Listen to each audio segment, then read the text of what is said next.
Hello students, आज हम इन सभी इंस्ट्रूमेंट्स के बारे में डिस्कस करेंगे। तो स्टूडेंट्स, ये जो इंस्ट्रूमेंट है, ये जो इक्विपमेंट है, इसको हम बोलते हैं बीपी स्कैल्पेल हैंडल।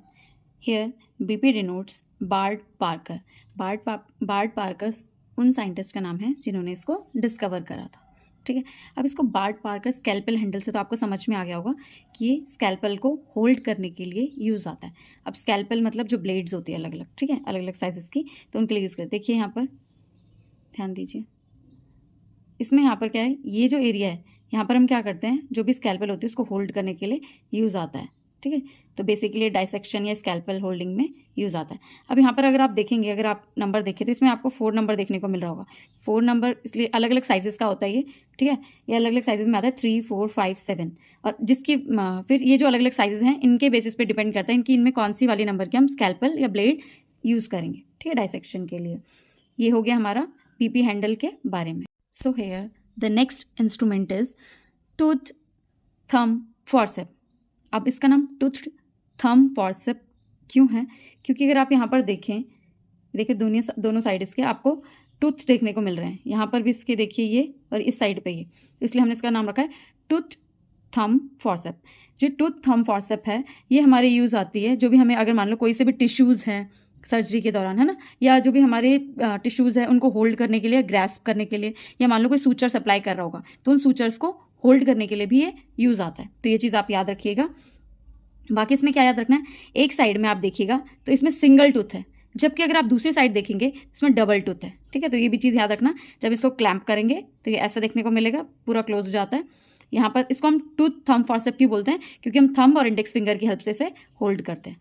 ठीक है, तो ये हो गया हमारा थंब फॉर्सेप के लिए।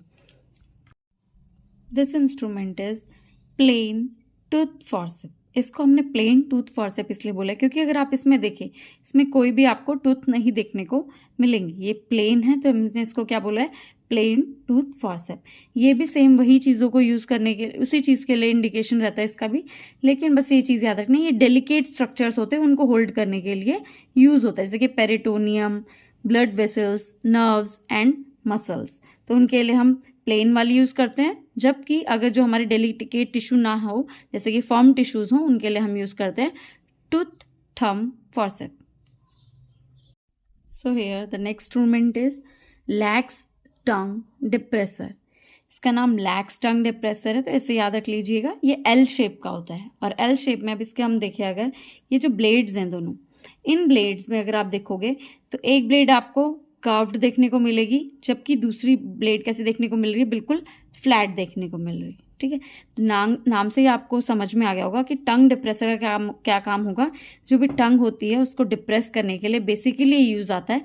बाकी इसके और भी बहुत सारे इंडिकेशंस होते हैं या यूजेस होते हैं, जैसे कि ओरल कैविटी को एग्जामिन करने के लिए, जो भी हमारी ओरोफेरिंक्स होती है उसको भी एग्जामिन करने के लिए, पोस्टीरियर जो राइनोस्कोपी एक प्रोसीजर होता है उसमें भी ये यूज़ आता है। ठीक है, बाकी चीक्स को रिट्रीट करने के लिए, अगर किसी पेशेंट को हमें उनके चीक्स को अगर हमें रिट्रैक्ट करना है, दूर खींचना है, तो उसमें हम इसे यूज़ कर सकते हैं।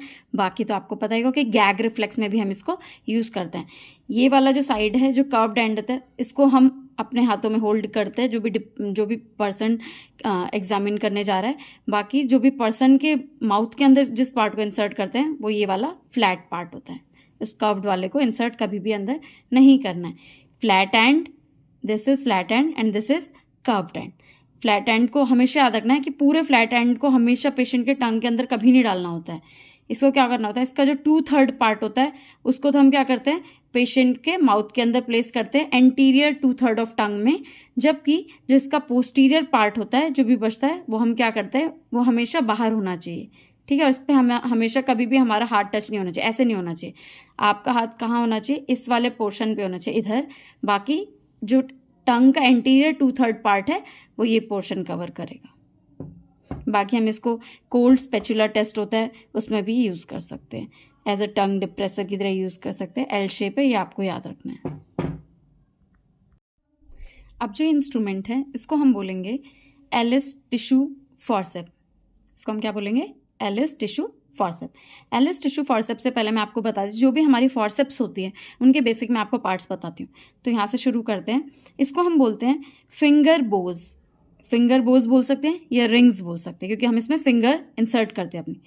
ये जो होता है, ये लॉकिंग वाला जो पार्ट होता है, ठीक है, जिसको जैसे ऐसे ओपन कर रहे हैं, ऐसे लॉक कर रहे हैं, तो इसको हम बोलते हैं रैशेट, रैशेट भी बोल सकते हैं, ठीक है, या इसको हम कैच भी बोल सकते हैं। बाकी आप रैशेट टर्म यूज़ कीजिएगा इसके लिए।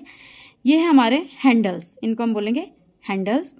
इसको हम हैंडल्स के अलावा हम इसको और क्या बोल सकते हैं, शाफ्ट भी बोल सकते हैं, बॉडी भी बोल सकते हैं, ठीक है। इसके अलावा ये जो है हमारा, ये है हमारा जॉइंट, इस वाले पोर्शन को जॉइंट बोलेंगे। इसको बोलेंगे हम ब्लेड्स। ये क्या हमारी ब्लेड्स हैं। अब ब्लेड्स इसमें अगर आप देखिएगा, इसकी ब्लेड्स कैसी देखने को मिल रही है आपको, बिल्कुल फाइन देखने को मिल रही है, ठीक है। तो फाइन टीथ होते हैं इसके, ये वाली चीज़ फाइन टीथ होंगे। ट्राइंगुलर एक्सपेंशन, देखिए आप इसका अगर शेप देखोगे तो एक कैसा शेप देखने को मिल रहा है, ट्राइंगुलर शेप देखने को मिल रहा है। तो ट्राइंगुलर एक्सपेंशन होता है टिप पे इसका। अब इसके यूजेस की बात करें तो इसको किस चीज़ के लिए यूज़ किया जाता है, टिश्यू, जो भी हैवी टिश्यूज़ होते हैं मेनली उनको होल्ड या ग्रैस्प करने के लिए। बाकी हमें याद रखना है, जैसे हैवी टिश्यूज़ में आ जाता है हमारा फेशिया, और बाकी हमारे ब्रेस्ट टिश्यूज़ या बाउल टिश्यूज़, इन सब चीज़ों के लिए हम इसको यूज़ कर सकते हैं। बाकी अगर प्रोसीजर की बात की जाए तो एक डायलिटेशन एंड क्यूरेटेज एक प्रोसीजर होता है ऑब्स्टेट्रिक्स में, तो उसमें हम इसको यूज़ करते हैं। और ऑब्स्टेट्रिक्स में इसका मेन यूज़ क्या है, जो भी हमारा एंटीरियर लिप होता है सर्विक्स का, तो उसमें उसको होल्ड करने के लिए, उसके लिए भी हम इसको यूज़ करते हैं।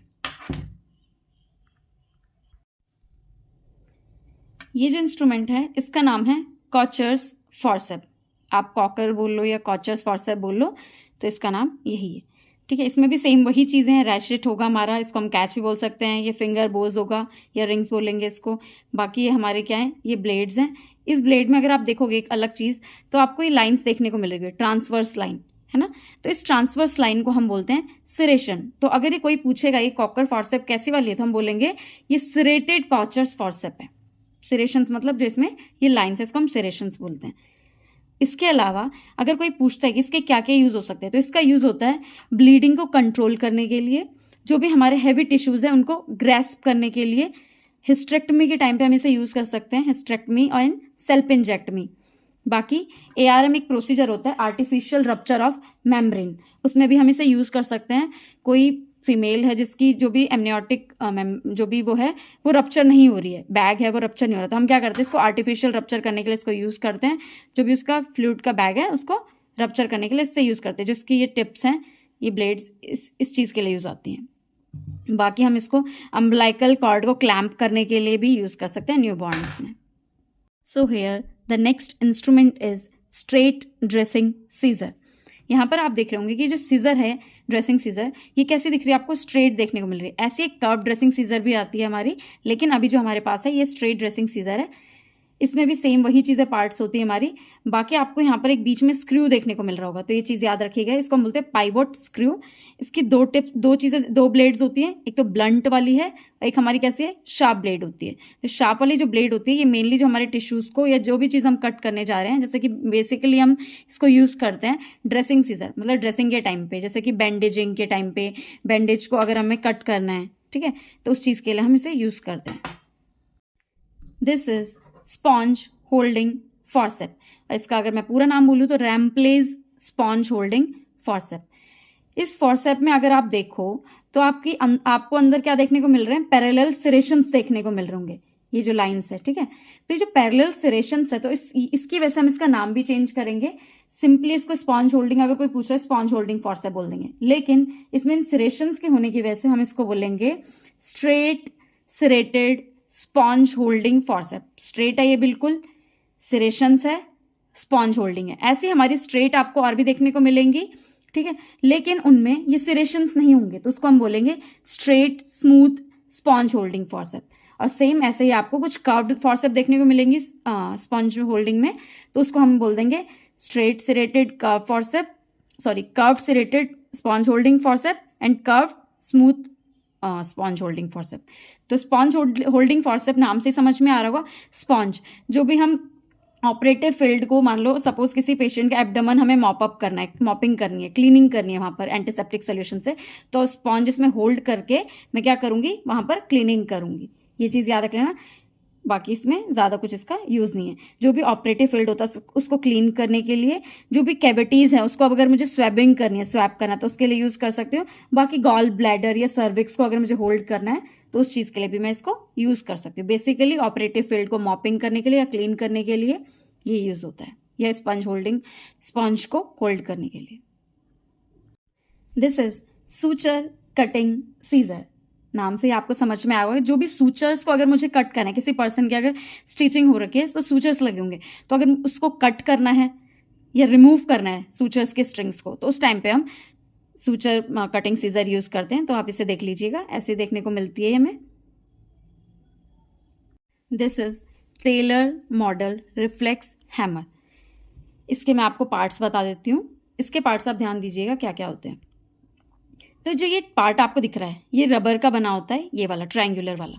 तो ये ट्रायंगुलर पार्ट में अगर आप देखें तो एक आपको ब्रॉड एंड देखने को मिल रहा होगा, ठीक है, ये वाला आपको नैरो देखने को मिल रहा होगा। ये टिप होती है, ये ब्रॉड बेस होता है, टिप एंड बेस, जो कि किसका बना है, पूरा का पूरा रबर का बना हुआ है। जो ब्रॉड रबर बेस है ये हम मोस्टली एल्बो रिफ्लेक्स को चेक करने के लिए यूज करते हैं, जबकि जो ब्लंट रबर टिप है ये बेसिकली हमारे डीप टेंडन रिफ्लेक्सेस में भी मेनली जो नी या पटेलर रिफ्लेक्स होता है उसके लिए यूजफुल होता है। इसके बाद अगर हम आगे बढ़ें, इसमें नीचे की तरफ चलें, तो यहाँ पर अगर मैं इसको स्क्रू को ओपन करूंगी तो यहाँ पर मुझे क्या देखने को मिलेगा, ब्रश। ये जो ब्रश है ये हम सुपरफिशियल स्किन रिफ्लेक्सेस को चेक करने के लिए यूज करते हैं। इसको अगर मैं क्लोज करूं तो मैं आपको एक और चीज दिखाती हूं। इसके बाद अगर इसे यहां से ओपन करें ऊपर से तो आपको ये देखने को मिलेगा, पॉइंटर बोलते हैं इसको हम, ठीक है, बिल्कुल आपको शार्प देखने को मिल रहा होगा। तो ये पॉइंटर होता है। अगर इसको पूरा नीचे से ओपन करो तो जो मैंने आपको अभी दिखाया नायलॉन ब्रश होता है। सुपरफिशियल स्किन रिफ्लेक्सेस को चेक करने के लिए हम क्या यूज करते हैं, नायलॉन ब्रश। या आपको अगर किसी का देखना है कि सेंसेशन प्रॉपर है नहीं, अगर एक होता है हम शार्प चीज यूज करते हैं, शार्प के लिए यूजफुल के लिए हम क्या ये यूज करेंगे, जबकि अगर मुझे कुछ भी वैसी चीज यूज करनी है तो मैं उसके लिए ये यूज करूंगी, ब्रश वाला पार्ट इसका। तो बेसिकली ये रिफ्लेक्स हैमर है टेलर मॉडल का, जो कि हमारा किस चीज के लिए यूज आता है, न्यूरोलॉजिकल एग्जामिनेशन में या परकशन के लिए भी यूज आ सकता है। This is proctoscope. ये प्रोक्टोस्कोप है और प्रोक्टोस्कोप का काम आपको पता ही चल गया होगा। जो प्रोक्टोस्कोपिक प्रोसीजर होता है उसमें यूजफुल होता है ये। प्रोक्टोस्कोपी में हम किस चीज़ के एग्जामिनेशन के लिए करते हैं, जो एनल या रेक्टम एग्जामिनेशन है, तो उस चीज़ के लिए हम इसे यूज़ कर सकते हैं। तो इसका एक पार्ट है, इसको बोलते हैं obturator, and this is proctoscope sheath. तो हम इसका क्या यूज़ करते हैं, ऑब्ट्यूरेटर का हम क्या करेंगे, प्रोक्टोस्कोप शीथ के अंदर ऑब्ट्यूरेटर इंसर्ट करेंगे और देखिए यहाँ से ये ऐसे देखने को मिलेगा। तो ये अलग अलग साइजेस में आता है, जो भी प्रोक्टोस्कोप एंड ऑब्ट्यूरेटर, ठीक है। तो ये एनल और रेक्टल एग्जामिनेशन के लिए यूजफुल होता है। This is Cheatle forceps. Cheatle forceps आपने मोस्टली ड्रेसिंग टेबल के ऊपर रखा हुआ देखा होगा। याद रखिएगा चिटल फॉर्सेप को हमेशा ऐसे यूज करना है, ठीक है, कभी भी ऐसे नहीं रखना है इसको नीचे की साइड, हमेशा ऊपर की साइड रखना है ऐसे। तो चिटल फॉर्सेप आपने ड्रेसिंग टेबल पे देखा होगा। तो हम बेसिकली इससे क्या निकालते हैं, जो भी हमारे मान लो जो भी स्टेराइल आइटम्स है हम इससे मान लो सपोज अगर मेरे पास एक ये मुझे इसको होल्ड करना है तो मैं क्या करूँगी, यहाँ से निकालने के लिए स्टेराइल वे में इसको ऐसे होल्ड कर सकती हूँ। तो ये मेरा किस चीज़ के लिए यूज आएगा, जो भी हमारे स्टेराइल मटेरियल्स होते हैं या इक्विपमेंट्स होते हैं उनको होल्ड करने के लिए या रिमूव करने के लिए हम इसको यूज करते हैं। This is Cheatle forceps. आप देख लीजिए ऐसे, इसको पर्टिकुलरली कर्व्ड होती है ऊपर से, इसके टिप्स में सेरेशंस हैं। ये जो इंस्ट्रूमेंट हमारा ये है हमारा बैकहॉर्स टाल क्लिप। आप इसको ध्यान रख लीजिएगा। वैसे तो सबसे अलग देखने को मिल रहा है सारे इंस्ट्रूमेंट्स में से, इसको हम बोलेंगे बैकहॉर्स टाल क्लिप। यहाँ पर इसमें रैशेट भी प्रेजेंट है या कैच भी प्रेजेंट है। इसको हम किस चीज़ के लिए यूज़ करते हैं, जो भी स्टेराइल ड्रेप्स होते हैं उनको पोजीशन में फिक्स करने के लिए हम इसको यूज़ करते हैं। And the last instrument is curved artery forceps. ये आपको आर्टरी फॉर्सेप देखने को मिल रही है, जबकि ये क्या है, कर्व्ड है, तो इसलिए हम इसको क्या बोलते हैं, कर्व्ड आर्टरी फॉर्सेप। अगर ये स्ट्रेट होती तो हम इसको बोलते हैं straight artery forceps. Curved artery forceps में अगर ध्यान दीजिएगा आप देंगे आप तो यहाँ पर आपको क्या देखने को मिल रहे हैं, सेरेशंस देखने को मिल रहे हैं। तो ये सेरेशंस होते हैं, बाकी वही सेम इसके पार्ट्स होंगे, शैंक, बॉडी, हैंडल्स, टिप्स या इसके फिंगर बोज एंड रैशेट। जो हमारी आर्टरी फॉर्सेप्स होती है ये बेसिकली हमारी जो भी ब्लड वेसल्स होती है या टिश्यूज होते हैं या ब्लड वेसल्स को बेसिकली क्या करते हैं, होल्ड करने के लिए यूज आती है। और जो हमारी ये आर्टरी फॉर्सेप है जो कि हमारी कैसी है, कर्व्ड आर्टरी फॉर्सेप है, ठीक है। तो आपको बेसिकली जितने भी इंस्ट्रूमेंट्स आज मैंने समझाए, आप आई होप कि आपको सारे इंस्ट्रूमेंट के बारे में थोड़ा थोड़ा चीज़ें पता चली होगी, उनके पार्ट्स एंड उनके इंडिकेशंस या उनके यूजेस किस किस चीज़ में या कौन से प्रोसीजर्स में हम उनको यूज़ करते हैं। Thank you.